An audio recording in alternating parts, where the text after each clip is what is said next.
So when I have premenstrual syndrome, what I need to work on is that inflammation. And from there, I will have to take into account that I need to regulate that inflammatory process with polyunsaturated fatty acids, which are omega-3, that already enter the pathway of producing anti-inflammatory prostaglandins. But I insist, reviewing diet is very important. Apart from providing omega-3, therapeutic concentrations of omega-3 start from 1 gram or 1,000 milligrams. They are often commonly used for premenstrual syndromes.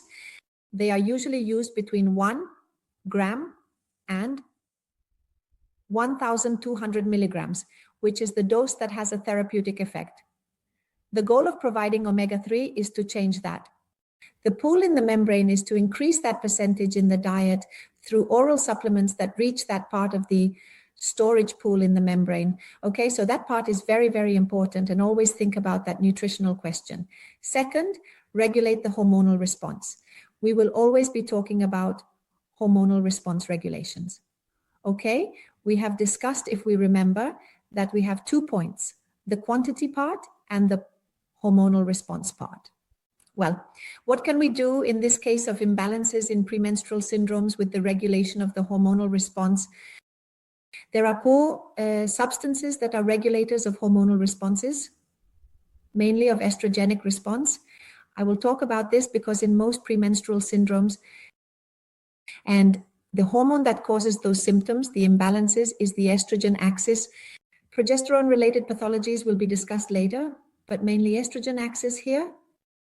I don't know if you know flax seeds. You probably know them from the perspective of their mucilage content and everything related to intestinal transit, and also from the perspective of their omega-3 content, which we have also discussed regarding the regulation of prostaglandins. But in addition, flax seeds have another component, which is lignans. Lignans, which I have some images of here, are molecules that, as you can see in the image above, are molecules contained in flax that are lignans. And as you can see, they are structural analogs of estradiol, of estrogens, and also of progesterone, that is, of the 2 hormones that mainly act in the menstrual cycles, in women's cycles. As structural analogs, what they do is that the hormonal receptors are able to recognize them, they bind. And therefore, by binding to them, they regulate their functioning. Why do they regulate their functioning? Because normally the molecules or substances that are phytoestrogens, phytoprogestogens, in this case the lignans, which are more phytoestrogens, what they do is bind to those estrogenic receptors and modulate that response because they are much milder. Their effect is much milder than that of female hormones. If I am taking substances that are lignans, which are structural analogs, and those structural analogs bind to those receptors. So what will happen is that it will modulate how that receptor moves in space and therefore gives a response. Therefore, one of the actions of lignans is to regulate responses of estrogenic hormones. We will also talk about them when we discuss menopause and its symptoms. They are very interesting, much more interesting to use than soy isoflavones, which we will discuss when we talk about menopause. But in women or girls who have premenstrual syndromes during menarche, luteinins are very interesting molecules to work with. Be careful. We just need to keep an eye on luteinins for them to be effective. And look, here we have the lignan pathways for them to be activated, for them to become those structural analogs. What is important is, you read it here, the intestinal microflora. That is to say, if I want to use lignans in a female pathology because I want to work on estrogens, whether in premenstrual syndrome, I insist that we will see it later in other points. It is very important to check how that woman's intestine is. If that woman has intestinal dysbiosis, if her microbiota is not balanced, do not give lignans, because for these lignans to be converted into, as I said, those analogs into these enterodiols, we need balanced gut flora. If I don't have it, the first thing I have to do, as always, is to work on the gut. See that dysbiosis, which you may have seen in some module or will see. And once I rebalance the intestinal function, well, not function, sorry, the gut microbiota that can cause other imbalances, the gut microbiota, there I can indeed use flax, such as lignans, to work on estrogenic responses. Okay, so as a requirement, all right, lignans are very good, as long as I have balanced gut microbiota. No, I have dysbiosis. If I have dysbiosis, the lignans will not be activated and therefore they are not indeed effective. For them to be hormonal regulators, that is the very important requirement because, you know, if you haven't seen the module, when you see it, that all the imbalances of the intestinal dioxide are heightened, increased, and we have to take them into account.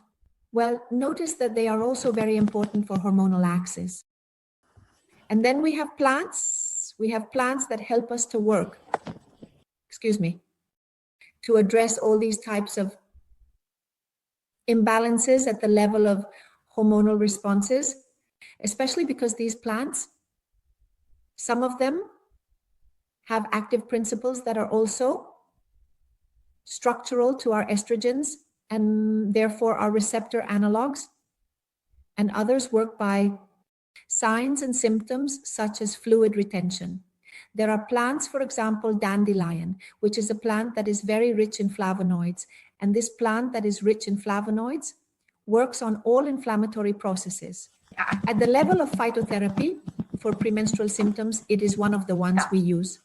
Quai is a plant that is also used in processes for the regulation of estrogen and progesterone axis, because both Quai and South Catilo regulate the response of progesterone hormones. And therefore, as in premenstrual syndromes, the imbalance is mainly of estrogen receptors and secondarily progesterone. Those plants also help us regulate that response. The stigmas of Maid. It is a plant that is mainly used in women who have fluid retention. Those estrogens are disrupting their lymphatic system and therefore lead to fluid accumulation. And those corn stigmas help address all that fluid retention. And then the last three, viburnum, red clover, and snake root, are plants that work on the regulation of estrogen axes, of estrogen responses. For me, in PMS syndromes, 2 points are very important as an overview. The first, regulation of inflammation, is to see what that person's diet is like. If we have a good pool, a good diet in polyunsaturated fatty acids, support with omega-3 to activate that pool so that phospholipases can take those polyunsaturated fatty acids and transform them into anti-inflammatory prostaglandins. And 2, regulation of hormonal responses. As I say, it's not so much the importance of the quantity of hormones, but rather the response. And there we would work with stimuli like lignans, which are very effective, or also with plants that regulate those estrogen and progesterone responses. There are the 2 key points to address premenstrual syndromes in women, such as in young women and girls or adolescents, or during first menstruations. Okay, got it.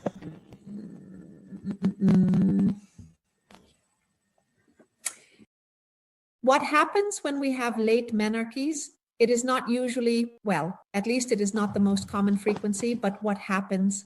I mean, we know there is normal physiological menarche, but we can have late menarches, which is when girls have menstruations at 16, 17, or 18 years old. Here, the key, the axis is also fatty acids.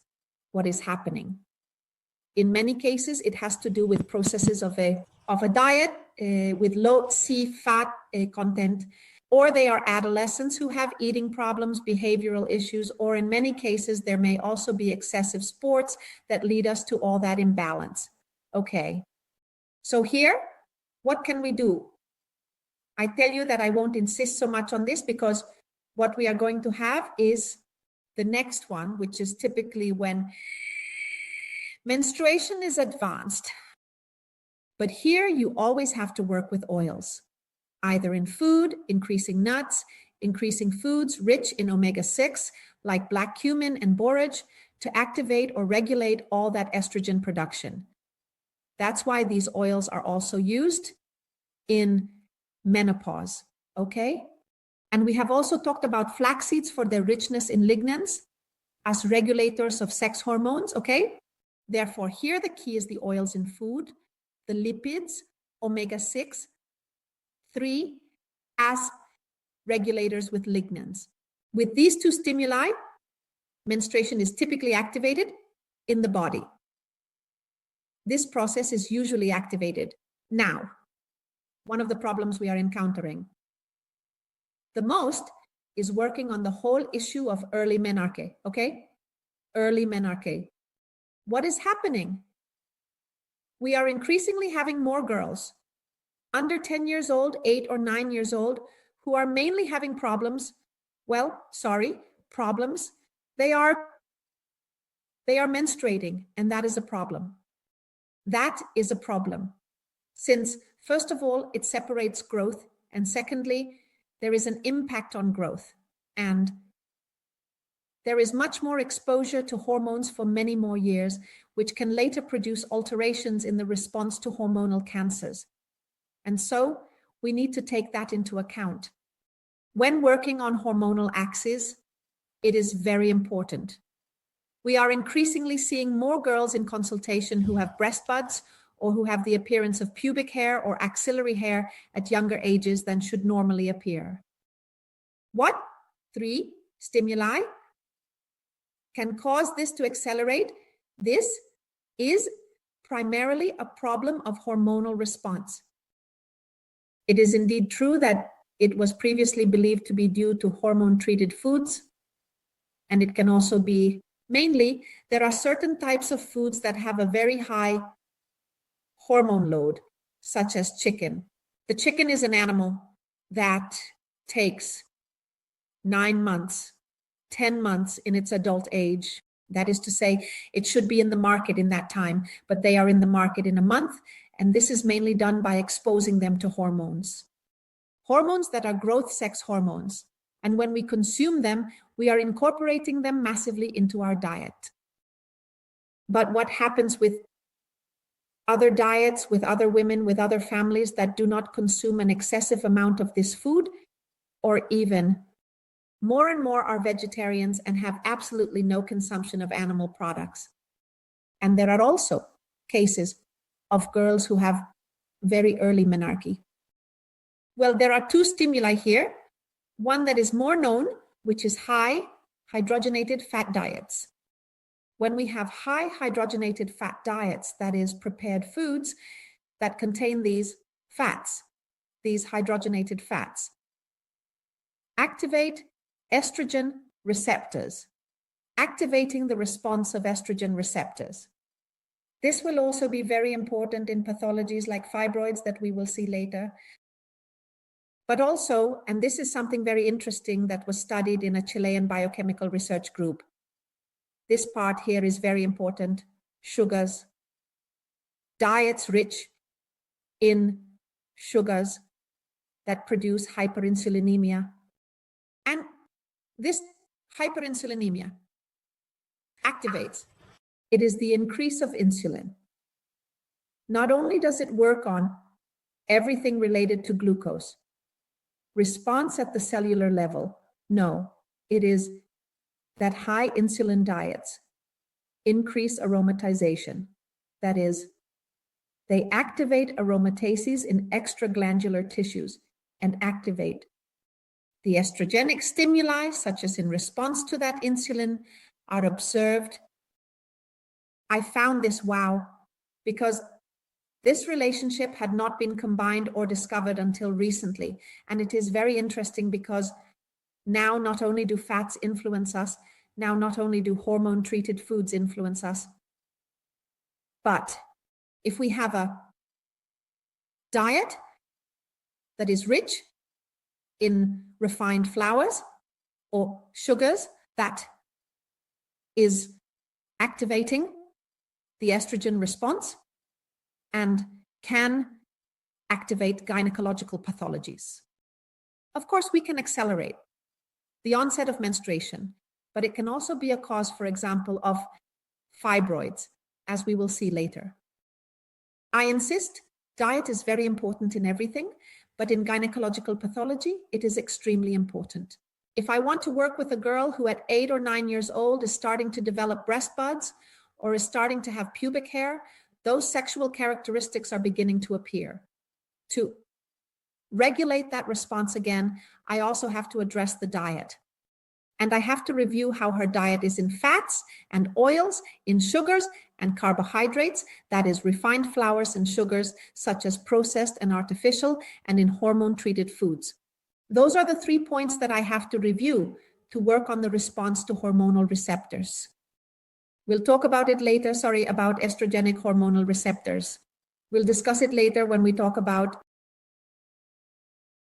fibroids that are also very important. Therefore, here we have to take these 3 inputs into account in the diet. Next, vitamin D3. Why vitamin D3? It has been observed that in these processes, vitamin D3 significantly improves the insulin response. And as one of the main axes being observed in these imbalances is that input, that entry into the insulin response imbalances of ovarian cells, when a person takes vitamin D3, they are regulating not only the function of the beta pancreatic cells in their insulin secretion, but also the responses of hormonal insulin receptors.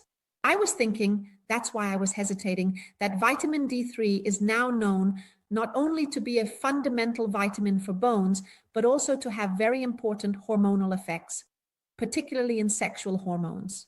In fact, the relationship between vitamin D3 and estrogens is already well established, not only because vitamin D3 improves calcium intake during menopause, which we will see, but also due to the improvement in the response of those receptors, which is why menopause is very important. But also as an immune regulator, therefore as a regulator of inflammation, which also has a very important effect. And with the emergence of SARS-CoV, which causes a significant inflammatory process, there is also evidence of how vitamin D3 improves these signs or symptoms of SARS-CoV because it works. At the immune level, all that inflammatory process. Therefore, we think of vitamin D3 as a hormonal regulator here because it regulates estrogen responses. As I said, we will talk more in the menopause section. Here we have what happens when we have deficiencies in vitamin D, which include lipid alterations, hypertension, and alterations due to resistance to insulin and therefore a tendency towards type 2 diabetes. But alterations have also been seen in type 1 diabetes, that is insulin persistent, but C is resistant to insulin because they are autoimmune. And being autoimmune, they are damaging the cells. That is, the regulation of insulin responses and hormonal receptor responses of vitamin D3 is very interesting in women with alterations in the estrogenic response. In this particular case, young individuals who are girls and have their accelerated menstruations, but also in women who are going through menopause